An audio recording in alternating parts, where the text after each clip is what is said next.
கர்த்தருடைய நாமம் மகிமைப்படுவதாக. இந்த நாளிலும் கூட உங்கள் மத்தியிலே நின்று கர்த்தருடைய வார்த்தை பகிர்ந்து கொள்ள கர்த்தர் எனக்கு கொடுத்த ஸ்லாக்கியத்திற்காகவும் நம்முடைய சபை போதகருக்கும் நன்றி செலுத்தி நேரடியாக கர்த்தருடைய வார்த்தைக்கு நேராய் நாம் கடந்து செல்வோம். ஹல்லேலூயா. கர்த்தர் நம்மையும் நம்முடைய குடும்பத்தையும் இம்மட்டும் நடத்தி வந்திருக்கிறார். ஹல்லேலூயா. தாவீது சொல்லுகிறார், 1 நாளாகமம் 17ஆம் அதிகாரம் அதனுடைய 16ஆம் வசனத்திலே நாம் பார்க்கிறோம், தேவனாகிய கர்த்தாவே, தேவரீர் என்னை இதுவரைக்கும் கொண்டு வர நான் எம்மாத்திரம். ஹல்லேலூயா. நாம் நிற்பதும் நிர்மூலமாகாதிருப்பதும் கர்த்தருடைய சுத்த கிருபையா இருக்கிறது. ஆமென். கர்த்தருடைய வார்த்தை இந்த நேரத்திலே பகிர்ந்து கொடுக்கும்படி நான் கர்த்தருடைய சமூகத்திலே ஜெபிக்கும் பொழுது கர்த்தர் எனக்கு ஒரு மனிதனுடைய வாழ்க்கையை எனக்கு காண்பித்தார். ஹல்லேலூயா. நான் எவ்வளோ முயற்சித்து நான் மாற்ற வேண்டலாம் என்று இன்னைக்கு மாலை நேரத்தில் கூட செய்தியை மாற்றலாம் என்று கர்த்தருடைய சமூகத்திலே தியானித்து கொண்டிருக்கும் போது கர்த்தர் மறுபடியும் எனக்கு நினைவுபடுத்தின ஒரு தேவ மனுஷனை குறித்து நான் உங்கள் மத்தியிலே பகிர்ந்து கொண்டு நான் கடந்து செல்ல ஆசைப்படுகிறேன். எல்லாருக்கும் தெரிந்த ஒரு மனிதன், யோபுவின் புஸ்தகம் அதனுடைய 21ஆம் வசனத்தை நான் உங்களுக்காக வாசிக்கிறேன். அதன் பின்பு வருகிற வசனங்களை நீங்கள் வாசியுங்கள்.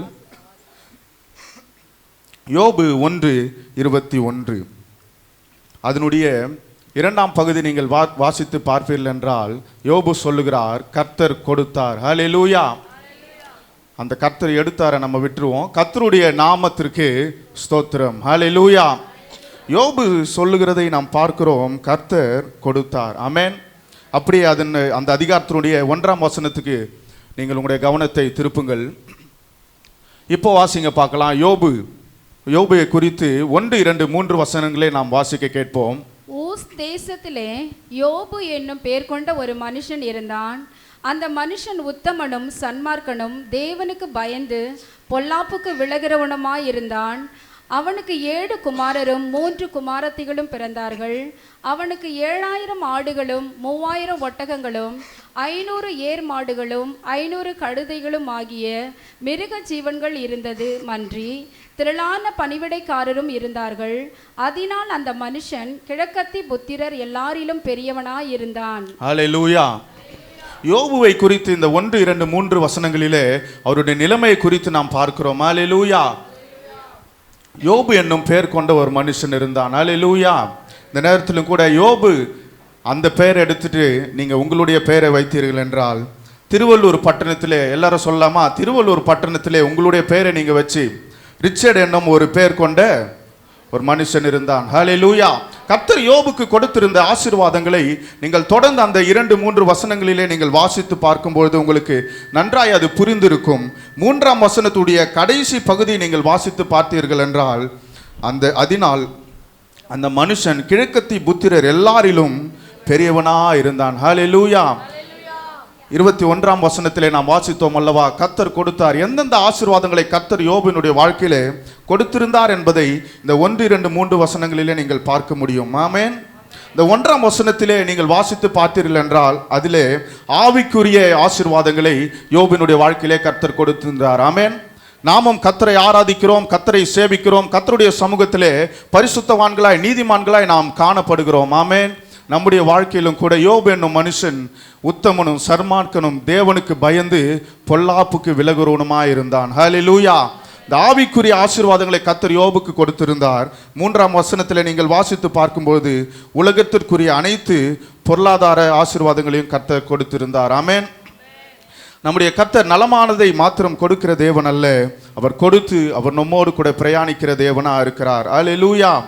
கடந்த ஆண்டு துவங்கின நாள் முதல் கர்த்தர் நமக்கு அநேக ஆசீர்வாதங்களை கொடுத்திருப்பார். ஆமென். நாம் உற்சாகமாய் துவங்கி இருப்போம். ஆனால் இந்த நாள் மட்டும் கர்த்தர் எத்தனையோ பாடுகள் மத்தியிலே, பிரச்சனைகள் மத்தியிலே, சோர்வின் மத்தியிலே, கண்ணீரின் மத்தியிலே கர்த்தர் நம்மை நடத்தி வந்திருக்கிறார். ஒரு அல்லேலூயா சொல்லுவோமா? ஹல்லேலூயா. கர்த்தருடைய நாமம் மகிமைப்படுவதாக. கர்த்தர் எப்படி நம்மை நடத்தி வந்தார் என்பதை யோபினுடைய வாழ்க்கையிலிருந்து தியானித்து பின்பதாக நம்மை எப்படி நடத்தினார் என்று சொல்லி நான் இந்த செய்தியை முடிக்க நான் விரும்புகிறேன். யோபு 1ஆம் அதிகாரம் அதனுடைய 8ஆம் வசனத்தின் முதல் பகுதியை நீங்கள் வாசித்து பாருங்கள். கர்த்தர் சாத்தானை நோக்கி, என் தாசனாகிய யோபின் மேல் கவனம் வைத்தாயோ? போதும். ஹல்லேலூயா. என் தாசனாகிய யோபுவின் மேல் கவனம் வைத்தாயோ. ஹல்லேலூயா. கர்த்தர் நிறைவான ஆசீர்வாதங்களை கொடுத்த இந்த தேவ மனுஷனுக்கு இங்கே 8ஆம் வசனத்தில் நாம் வாசிக்கிறோம், என் தாசனாகிய யோபுவின் மேல் கவனம் வைத்தாயோ. ஹல்லேலூயா.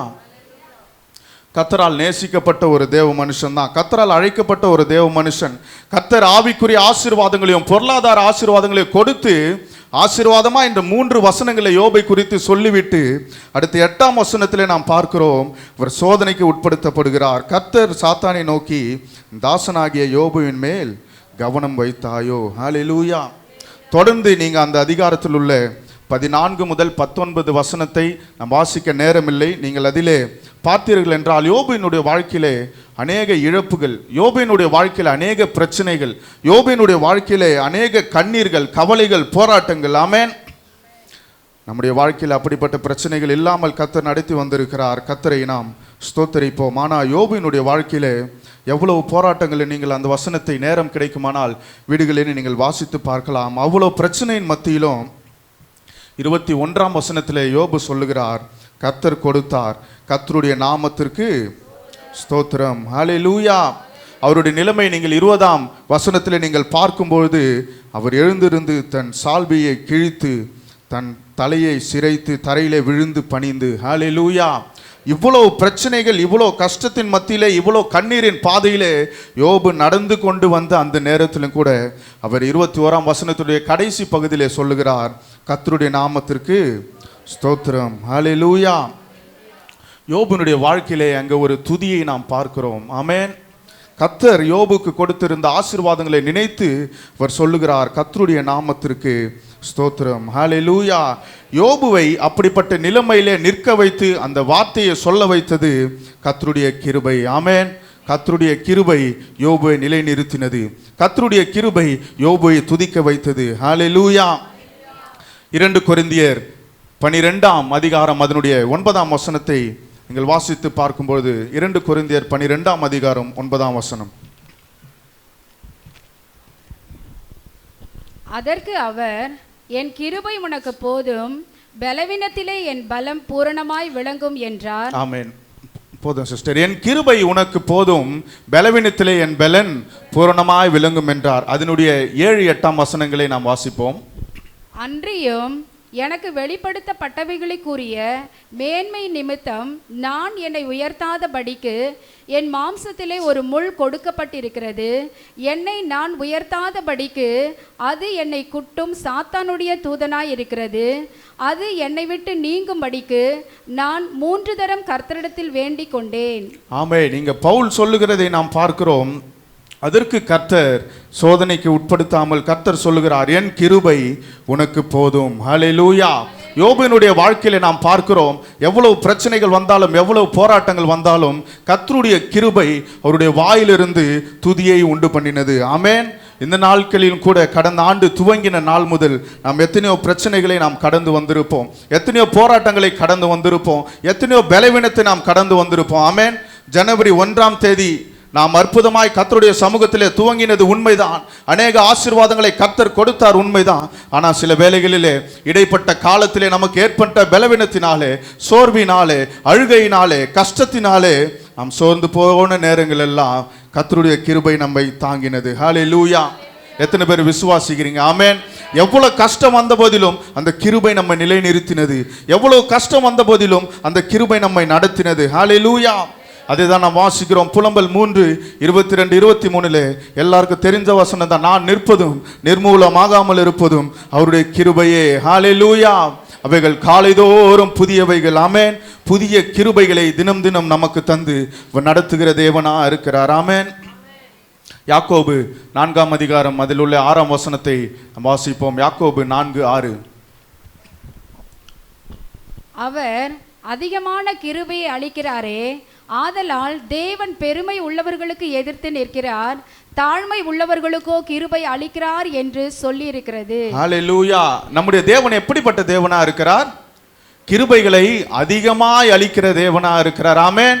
ஒவ்வொரு நாளும் அவருடைய கிருபை புதிய கிருபைகள், ஒவ்வொரு நாளும் கிருபையை தந்து நம்மை நடத்தின தேவனா இருக்கிறார். எத்தனை பேர் விசுவாசின கரங்களை உயர்த்தி சொல்லலாமா? ஆமென். உங்களுடைய வாழ்க்கை நீங்க அப்படியே யோசித்து பார்த்தீங்கன்னா இது நம்மளால் நன்றி சொல்லவே முடியாமல் இருக்க முடியாது. ஹல்லேலூயா. ஆமென். உமக்கு நன்றி செலுத்துகிறோம். அவருடைய கிருபை நினைத்து நாம் பாடுவோமா? ஒன்றுமில்லா நேரத்திலெல்லாம் எனக்கு உதவி செய்த கிருபை இது. உங்க கிருபை தான் என்னை தாங்குகிறது. ஒன்றுமில்லா நேரத்திலெல்லாம் உதவி செய்த கிருபை இது. சேர்ந்து பாடுவோம். கிருபையே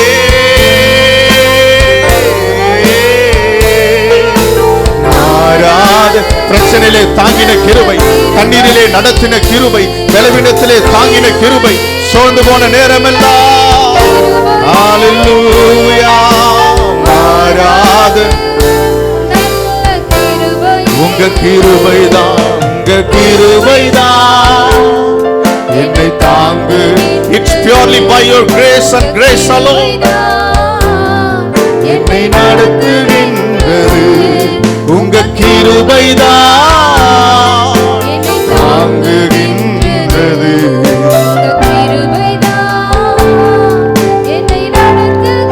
ஆமென். கிருபைக்காய் நன்றி ஆண்டவர். எத்தனை பேர் விசுவாசிக்கிறீங்க? ஆமென். கிருபைதான் நம்ம இந்த நாள் வரை நிற்க வைத்திருக்கிறது. கிருபைதான் நம்மை துதிக்க வைத்திருக்கிறது. கிருபைதான் நம்மை பாட வைத்திருக்கிறது. கிருபைதான் இன்றைக்கு ஆலயத்திலே வந்து நம்மை உட்கார வைத்திருக்கிறது. ஹல்லேலூயா. அவர் கிருபையை அதிகமாய் அளிக்கிறாரே. ஆமென். இந்த ஆண்டு முழுவதும் அதிகமா அளிச்சதுனால தான் நாம் இந்த நாளிலே பலனுடன் நாம் இருக்கிறோம். ஹல்லேலூயா. அடுத்ததாக ஒரு காரியத்தை நான் உங்கள் மத்தியிலே சொல்லுகிறேன். யோபு 1ஆம் அதிகாரம் அதனுடைய 12ஆம் வசனத்தை நீங்கள் வாசித்து பாருங்கள். யோபு 1:12. கர்த்தர் சாத்தானை நோக்கி, இதோ அவனுக்கு உண்டானவைகள் எல்லாம் உன் கையில் இருக்கிறது, அவன் மேல் மாத்திரம் உன் கையை நீட்டாதே என்றார். அப்பொழுது சாத்தான் கர்த்தருடைய சந்நிதி விட்டு புறப்பட்டு போனான். ஹல்லேலூயா.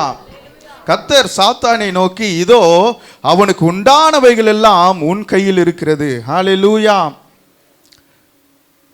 ஆனா அவன் மேல் மாத்திரம் உன் கையை நீட்டாதே. ஹல்லேலூயா. ஒருவேளை கடந்த நாட்களிலே நமக்கு நிறைய பலவீனம் வந்திருக்கலாம். ஆமென்.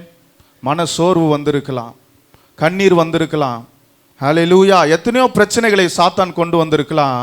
ஆனா கர்த்தருடைய வார்த்தை சொல்லுகிறது என்னவா? அவன் மேல் மாத்திரம் உன் கையை நீட்டாதே. ஹல்லேலூயா. அந்த ஒரு கட்டளைக்கு இணங்கி தான் நாம் ஜீவனோடு இருக்கிறதுக்கு கர்த்தர் கிருபை செய்திருக்கிறார். ஹல்லேலூயா. நம்மேல் சாத்தான் தன்னுடைய கையை உயர்த்தாதபடி சத்துருவின் போராட்டங்களை நமக்கு விலக்கி நம்முடைய வாழ்க்கையை காத்து தேவனா இருக்கிறார். ஹல்லேலூயா. பிரச்சனைகள் வந்தது உண்மைதான், போராட்டங்கள் வந்தது உண்மைதான், பலவீனம் வந்தது உண்மைதான், பண கஷ்டம் வந்தது உண்மைதான். ஆனா சத்துரு நம்மேல் தன்னுடைய கையை ஓங்க விடாமல் பாதுகாத்த தேவன் ஒருவர் இருக்கிறார். ஹல்லேலூயா. ஹல்லேலூயா.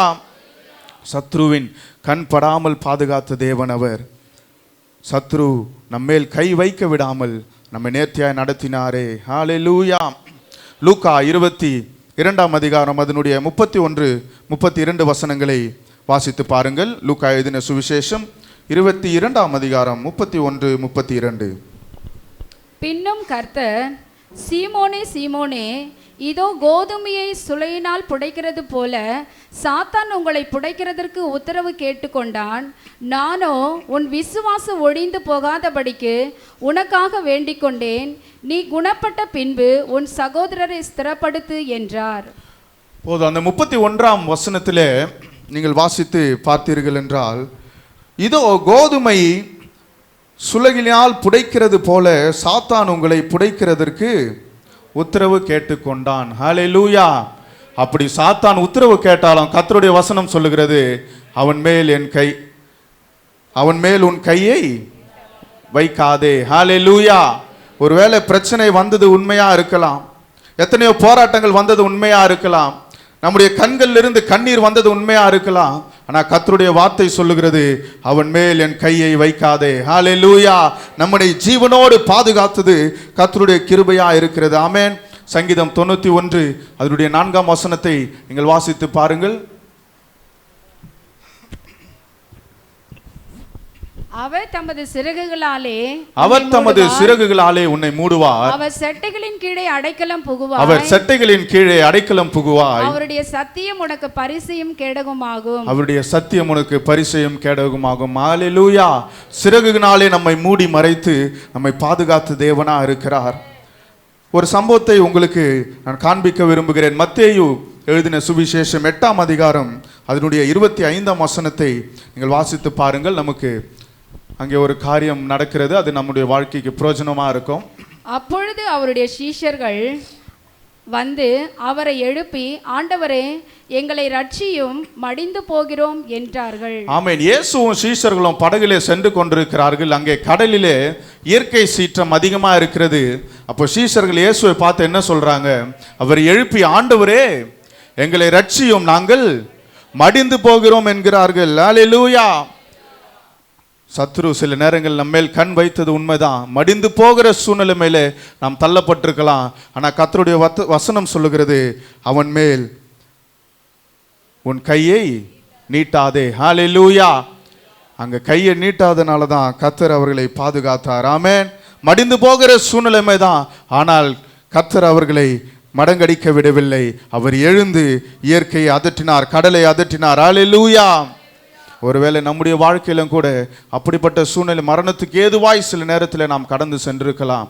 ஆனால் சத்ரு ஒருபோதும் நம்மேல் கை வைக்க விடாமல் நம்மை பாதுகாத்த தேவன் ஒருவர் இருக்கிறார். ஹல்லேலூயா. ஹல்லேலூயா.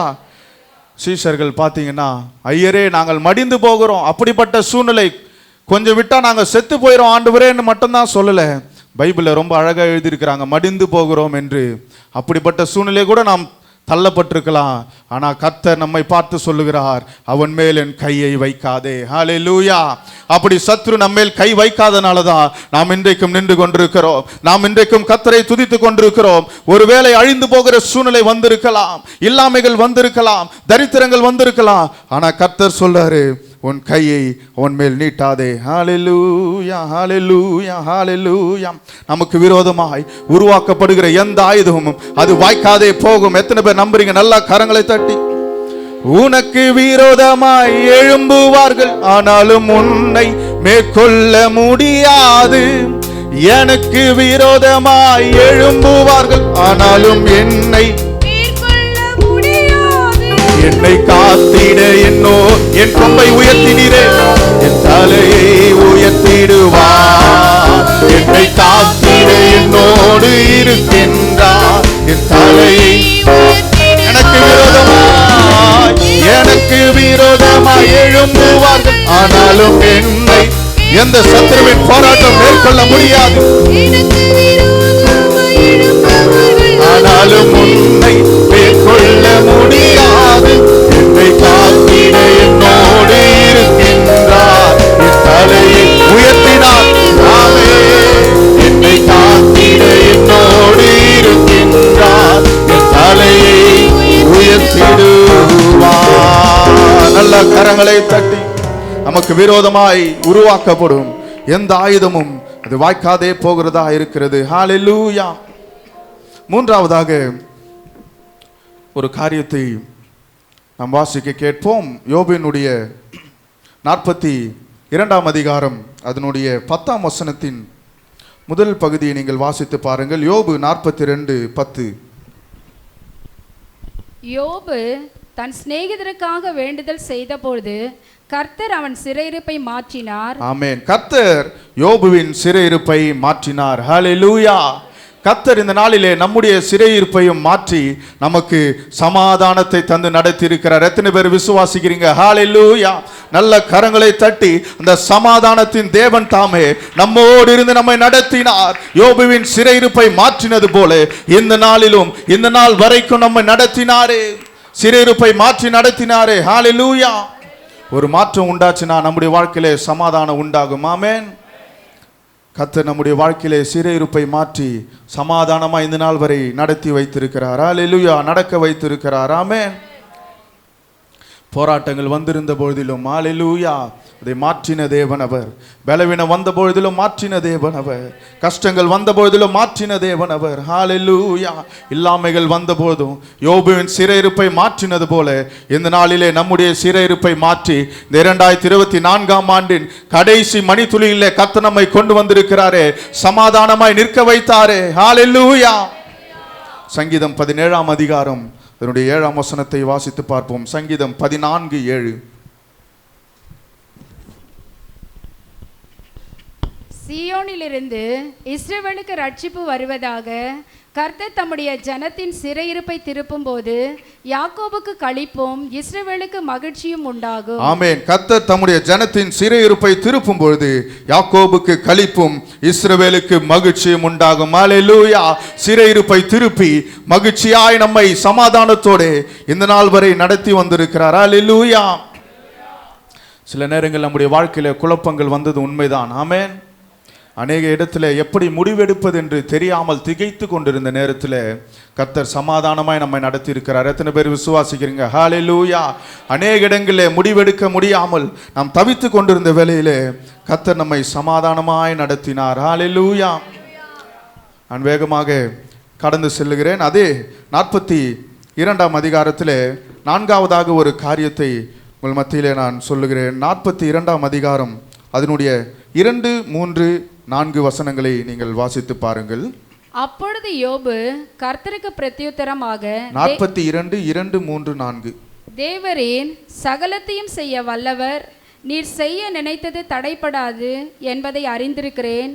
அறிவில்லாமல் ஆலோசனையை மறைக்கிற இவன் யார்? ஆகையால் நான் எனக்கு தெரியாததையும் என் புத்திக்கு எட்டாததையும் நான் அறியாததையும் அலப்பினேன் என்கிறேன். நீர் எனக்கு செவிகொடும், அப்பொழுது நான் பேசுவேன். நான் உம்மை கேள்வி கேட்பேன், நீர் எனக்கு உத்தரவு சொல்லும். ஹalleluya. 2ஆம் வசனத்திலே நீங்கள் பார்க்கும்போது இந்த பிரச்சனைகள் எல்லாம் யோபுவினுடைய வாழ்க்கையில துவக்கத்திலிருந்து வந்து கொண்டிருக்கிறது. கர்த்தரும் யோபுவோடு கூட அவர் பிரயாணிக்கிற தேவனா இருக்கிறார். ஹalleluya. அப்படியே தான் ஜனவரி 1ஆம் தேதியிலிருந்து கர்த்தர் நம்மை ஆசீர்வாதமாய் துவங்க செய்தார். ஒருவேளை நம்முடைய வாழ்க்கை யோபுவினுடைய வாழ்க்கையோடு ஒத்து போகுமானால் கர்த்தர் நம்முடைய வாழ்க்கையில் இல்லை என்று மாத்திரம் இல்லாமல் அவர் நம்மோடு ஒவ்வொரு நாளும் அவர் பிரயாணித்து வருகிற தேவனா இருக்கிறார். ஹalleluya. எத்தனை பேர் நம்புறீங்க? ஒவ்வொரு நாளும் அவர் நம்மோடு கூட இருக்கிற தேவனா இருக்கிறார். ஆமென். பிரச்சனையின் மத்தியிலே நம்மோடு கூட இருந்தார். சோர்வின் மத்தியிலே நம்மோடு கூட இருந்தார். பலவீனத்தின் மத்தியிலே நம்மோடு கூட இருந்தார். சுகவீனத்தின் மத்தியிலே நம்மோடு கூட இருந்து நம்மை நடத்தினார். ஹalleluya. அப்படி கர்த்தர் யோபுவோடு கூட இருக்கும்பொழுது யோபுவுக்கு பாருங்க கர்த்தருடைய சுபாவங்கள், கர்த்தர் எப்படிப்பட்டவர் என்பதை அப்பதான் யோபு புரிந்து கொள்கிறதை நாம் பார்க்கிறோம். ஹalleluya. அவர் தைரியமா சொல்றாரு பாருங்க, தேவரீர் சகலத்தையும் செய்ய வல்லவர், நீ செய்ய நினைத்தது தடைபடாது என்று அறிந்திருக்கிறேன். ஹalleluya. யோபுவினுடைய வாழ்க்கையிலே பிரச்சனையின் மத்தியிலே கர்த்தர் அவரோடு கூட கடந்து வந்தார். ஆனா யோபு சொல்றாரு, நீர் என்ன என்னுடைய வாழ்க்கையிலே செய்ய போகிறீர் என்பதை நான் அறிந்திருக்கிறேன். ஹalleluya. ஆனாலும் 3ஆம் வசனத்தினுடைய கடைசி பகுதி நீங்கள் வாசித்து பாருங்கள். நான் அறியாததையும் அலப்பினேன் என்கிறேன். ஹalleluya. சில நேரத்தில் கர்த்தரை குறித்து புரிந்து கொள்ளாமல் யோபுவும் தன்னுடைய வாழ்க்கையிலே பேசினது உண்டு. ஆனால் 4ஆம் வசனத்தில் நீங்கள் வாசித்து பாருங்கள். நீர் எனக்கு செவி கொடும், அப்பொழுது நான் பேசுவேன். நான் உம்மை கேள்வி கேட்பேன், நீர் எனக்கு உத்தரவு சொல்லும். ஹalleluya. 5ஆம் வசனம், என் காதினால் உம்மை குறித்து கேள்விப்பட்டேன், இப்பொழுதோ என் கண் உம்மை காண்கிறது. ஆமென். இந்த பிரச்சனைகள் மத்தியிலே, போராட்டங்கள் மத்தியிலே கர்த்தர் யோபுவோடு பிரயாணித்ததை அவர் நினைத்து பார்த்து இப்பதான் கர்த்தரோடு இருக்கிற ஐக்கியத்திலே அவர் பலப்படுகிறதை நாம் பார்க்கிறோம். ஆமென். 4ஆம் வசனத்திலே நீங்கள் பார்த்தீர்கள் என்றால், நீர் எனக்கு செவி கொடும், அப்பொழுது நான் பேசுவேன். ஹalleluya. நான் உம்மை கேள்வி கேட்பேன், நீர் எனக்கு உத்தரவு சொல்லும். என் காதினால் உம்மை குறித்து கேள்விப்பட்டேன், இப்பொழுதோ என் கண் உம்மை காண்கிறது. ஹalleluya. கர்த்தர் பேசுவதை நாம் கேட்க வேண்டும் என்றால் நமக்கு கர்த்தருடைய சமூகத்திலே கர்த்தரோடு அந்த ஐக்கியம் இருக்கும் பொழுதுதான் கர்த்தர் நம்மோடு பேசுகிறதை நம்மால் கேட்க முடியும். கர்த்தருடைய செய்கைகளை நாம் கண்களால் பார்க்க வேண்டும் என்றால் கர்த்தரோடு இருக்கிற ஐக்கியத்திலே தான் நாம் அதை பார்க்க முடியும். ஹalleluya. அப்படிதான் தன்னுடைய வாழ்க்கையில யோபு அதை புரிந்து கொண்டார். ஆமென். நம்முடைய வாழ்க்கையிலும் கூட கர்த்தர் கடந்த ஆண்டிலே கர்த்தருடைய சமூகத்திலே இருக்கிற ஐக்கியத்திலே நம்மை பலப்படுத்தினார். எத்தனை பேர் விசுவாசிக்கிறீங்க? ஆமென். அநேக உபவாச ஜெபங்களிலே கலந்து கொள்ளும்படி கர்த்தர் கிருபை செய்தார். ஹல்லேலூயா. ஆராதனையிலே கர்த்தரை வந்து உண்மையாய் ஆராதிக்க அவரோடு இருக்கிற ஐக்கியத்திலே நாளுக்கு நாள் நாம் பலப்பட கர்த்தர் கிருபை செய்திருக்கிறார். ஹல்லேலூயா. உபவாச ஜெபங்கள் நம்முடைய சபையில நடைபெற்றது.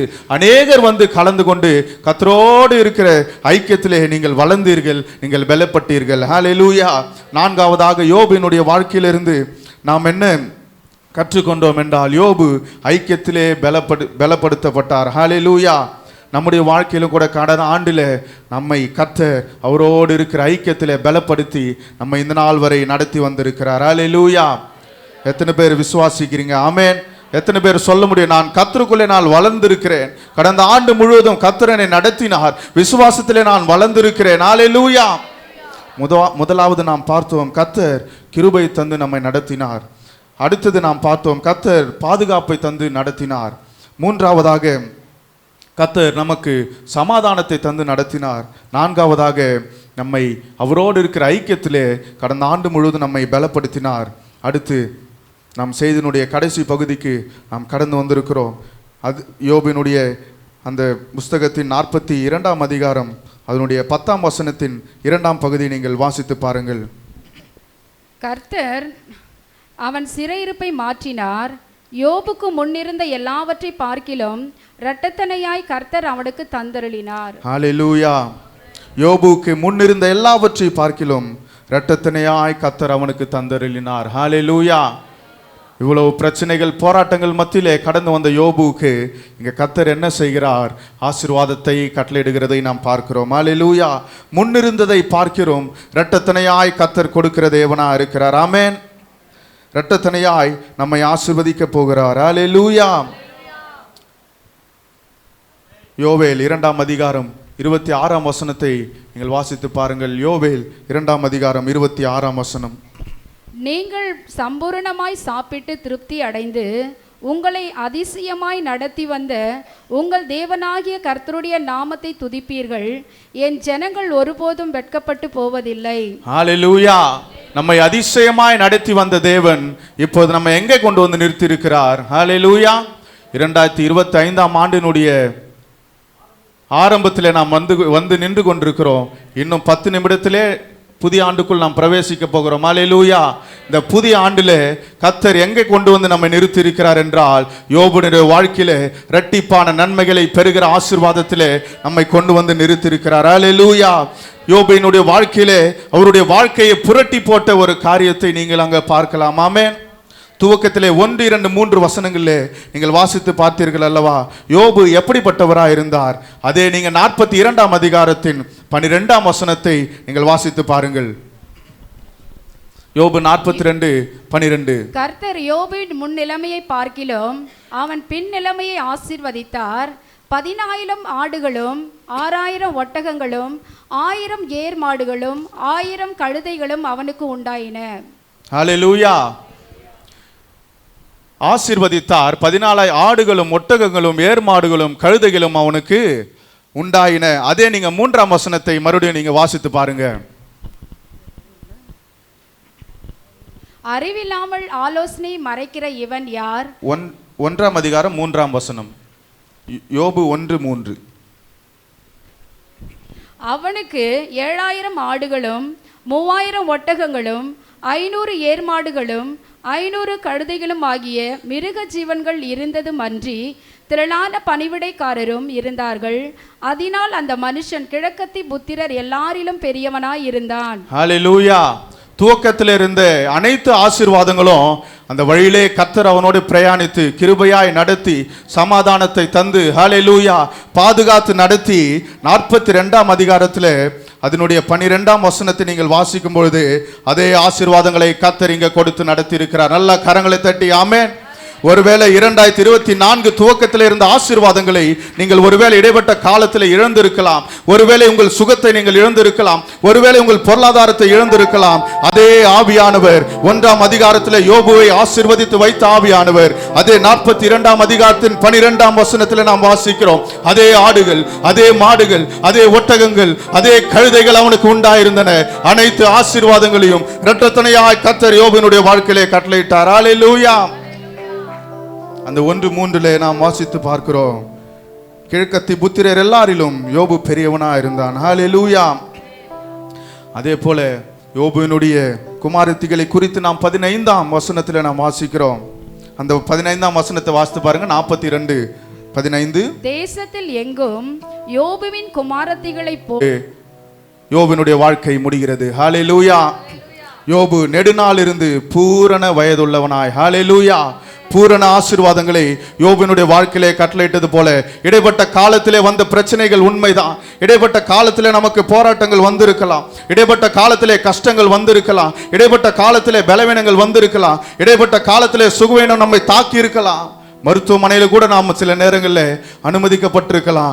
ஆனா நாம் எந்த நேரத்துக்குள்ளாய் வந்திருக்கிறோம்? இதோ இரட்டத்தனையான ஆசீர்வாதங்களை யோபு இழந்ததெல்லாம் திரும்ப பெற்றுக்கொண்டது போல உங்களுடைய வாழ்க்கையில இந்த கோர்ஸ் டைம்ல, இந்த 2024ஆம் ஆண்டுல நீங்கள் இழந்த ஆசீர்வாதத்தை இன்னும் 5-10 நிமிஷத்துல புதிய ஆசீர்வாதத்தை கர்த்தர் நமக்கு கொடுக்க போகிறார். ஹல்லேலூயா. ஹல்லேலூயா. எல்லாரும் அப்படியே எழும்பி நிற்போமா? கர்த்தருடைய சமூகத்திலே இரட்டத்தனையான ஆசீர்வாதம், தி டபுள் ஃபோல்ட் blessing. ஹல்லேலூயா, ஹல்லேலூயா, ஹல்லேலூயா. நல்ல கரங்களை தட்டி யோபுவின் முன்னிலைமையை பார்க்கிலும் யோபுவின் பின்னிலைமை ஆசீர்வதித்த தேவன் அவர். இடையிலே நம்முடைய வாழ்க்கையிலும் கூட எத்தனையோ பிரச்சனைகள் வந்த போதிலும், எத்தனையோ போராட்டங்கள் வந்த போதிலும் கிருபையாய் நம்மை நடத்தி, சமாதானத்தை தந்து நடத்தி, ஆசீர்வாதத்தை தந்து நடத்தி, இழந்த ஆசீர்வாதங்களை பெற செய்ய இதோ ஒரு புதிய துவக்கத்தில் 2025ஆம் ஆண்டு சில மணி துளிகளுக்கு முன்பதாக நாம் நின்று கொண்டிருக்கிறோம். இதோ ஒரு புதிய துவக்கத்தை உண்டு பண்ண போகிறார். அனைத்து ஆசீர்வாதங்களும் நம்முடைய வாழ்க்கையில எல்லா நல்ல கரங்களை தட்டி ஓ ராமா சந்துரலாமா இழந்த ஆசீர்வாதங்களை புதுப்பிக்கிற நேரம். புதிய ஆண்டுக்குள்ளே புதிய ஆசீர்வாதங்கள், புதிய அபிஷேகங்கள், புதிய அற்புதங்கள், புதிய பொருளாதார ஆசீர்வாதங்களை கர்த்தர் தர போகிறார். முன்னிலைமை பார்க்கிலும் பூரண ஆசீர்வாதம், முன்னிலைமை பார்க்கிலும் பூரண பலன், முன்னிலைமை பார்க்கிலும் பூரண பொருளாதாரம். நன்றி செலுத்துகிறோம், நன்றி செலுத்துகிறோம்.